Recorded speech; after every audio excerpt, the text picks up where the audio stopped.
Warnings from Solomon. Solomon warned us. Why are we here? What is the meaning of life? What are we doing this for? What exactly is the point of living? People ask these kinds of questions for a variety of reasons, but most of the time, they are simply searching for their place in the wider world. King Solomon, who was known for his wisdom, also grappled with these concerns, both on a personal, this world will never be enough to satisfy you, without ever having to go through the trouble of experiencing everything this world has to offer. And I set my mind to seek and explore by man's wisdom all human activity that has been done under heaven. It is a miserable business and a burdensome task which God has given the sons of men with which to be busy and distressed. I have seen all the works which have been done under the sun, and behold, all is vanity, a futile grasping and chasing after the wind. What is crooked cannot be straightened, and what is defective and lacking cannot be counted.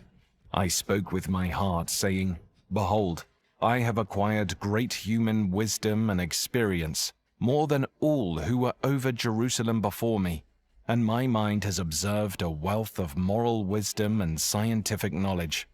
And I set my mind to know practical wisdom and to discern the character of madness and folly in which men seem to find satisfaction. I realize that this too is a futile grasping and chasing after the wind. For in much human wisdom there is much displeasure and exasperation. Increasing knowledge increases sorrow. Ecclesiastes 1, verses 13 to 18. What is his conclusion?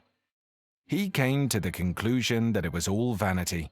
Like the churning of water in a lake despite his search, he saw that nothing much comes out of the wearying activities of men on the earth. A good number of phrases start with I. Throughout the entirety of reading this book, Solomon is providing a personal testimony in which he is telling us about his journey through life in quest of pleasure, meaning, and purpose.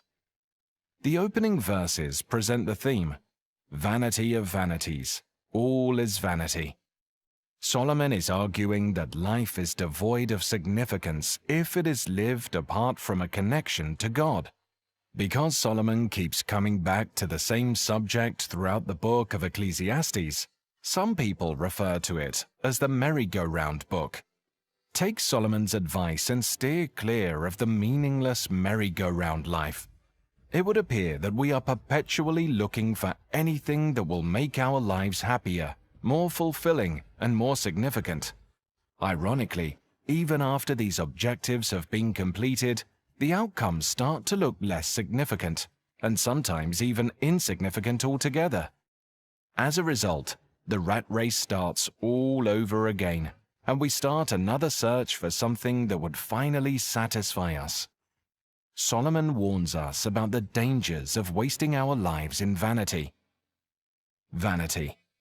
This word basically means vapor or breath, such as the rapidly vanishing vapor of one's warm breath in cool, crisp air. The preacher used this metaphor to compare pursuing things of this world, such as wealth, honor, celebrity, and many pleasures, to frantically grabbing at air. He was comparing these things in the pursuit of happiness. Ecclesiastes 2 verse 1. I said to myself, Come now, I will test you with pleasure and gratification, so enjoy yourself and have a good time. But behold, this too was vanity, futility, meaninglessness. So I hated life, for the work which had been done under the sun caused me only great sorrow, because all is futility and chasing after the wind. Ecclesiastes 2, verse 17. It is absurd and useless. Jeremiah used the same words to denounce idolatry as worthless. Jeremiah 18, verse 15. Yet my people have forgotten me. They burn incense to worthless gods. They have stumbled from their ways, from the ancient roads, to walk in pathways, not a highway. Job used the word vanity to lament the shortness of human life. Job 7, verse 16. I waste away and loathe my life. I will not live forever. Let me alone, for my days are but a breath, futile and without substance. But the preacher of Ecclesiastes used the word more than any other Old Testament author. According to him, all of life is vanity unless one recognizes that everything is from the hand of God. Ecclesiastes 2, verses 24 to 26. There is nothing better for a man than to eat and drink and to assure himself that there is good in his labor. Even this, I have seen, is from the hand of God. For who can eat and who can have enjoyment without him? For to the person who pleases him, God gives wisdom, knowledge, and joy. But to the sinner, he gives the work of gathering and collecting so that he may give to one who pleases God. This too is vanity and chasing after the wind. Of course, we may not even have a definite idea about what exactly we are searching for. Some seek wealth, fame, wisdom, or influence, while others have goals to accomplish.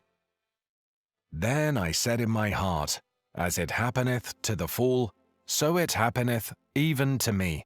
And why was I then more wise? Then I said in my heart, that this is also vanity. For there is no remembrance of the wise more than of the fool forever, seeing that which now is in the days to come shall all be forgotten. And how dieth the wise man? As the fool. Therefore I hated life, because the work that is wrought under the sun is grievous unto me. For all is vanity and vexation of spirit. Ecclesiastes 2, verses 15 to 17, King James Version. If Solomon had given more attention to the life of his own father, he might have discovered that aside from God, there is no enjoyment to be had under the sun. He could have done this by closely following his father's example and living his life.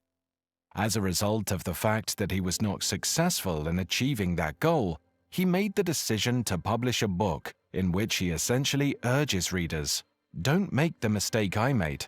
Learn from my own unfortunate experiences